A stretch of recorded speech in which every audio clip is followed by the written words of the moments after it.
சத்தியமூர்த்தி நீர்த்தேக்கம் அமைந்துள்ள இடம் எது? திருவள்ளூர் மாவட்டம், பூண்டி. ஆணிவேர் தொகுப்பு காணப்படும் தாவரங்கள் எவை? Carrot, beetroot.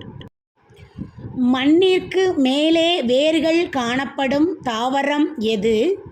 அவிசீனியா. மிருதுவான பிரகாசமான நிறம் கொண்ட மலரின் பகுதி எது? அல்லி வட்டம். உப்பு நிலத்தில் வளரும் மரம் எது? தென்னை.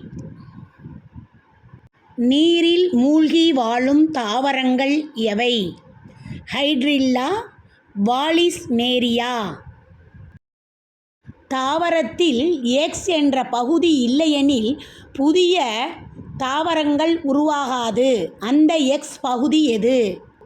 விதை, தண்டு கொடுக்கப்பட்டிருந்தால் சரி. தற்பொழுது வேர் என்பது சரியான விடை. புலிகள் தினம் எப்போது கொண்டாடப்படுகிறது?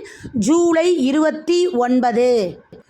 வேடந்தாங்கல் பறவைகள் சரணாலயம் எங்கு அமைந்துள்ளது? செங்கல்பட்டிலிருந்து 25 கிலோமீட்டர் தொலைவில் அமைந்துள்ளது. விராலிமலை எதற்கு பிரசித்தமானது? மயில்கள்.